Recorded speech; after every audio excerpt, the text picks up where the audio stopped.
Nice bro. ভাই ভাই ভাই অনেক বছর পরে সাতটায় উঠতেছি। তাই তো ওটার অনুভূতি অন্যরকম। তাই কত বছর পর উঠলেন ভাই?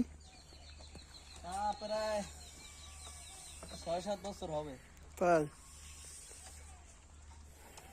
আমার তার থেকে বেশি হবে, ভাই কিন্তু ভয় লাগতেছে নাকি? ভাই সামনে বাস কি ভালো। দেখেন, কিন্তু নিচে তো খুবই বিপজ্জনক, কারণ এখান থেকে পড়লে আপনি মারাত্মকভাবে আহত হবেন। ভাই রিস্ক নেওয়া যাবে মনে হয়? ভাই ভাই হরতাছে।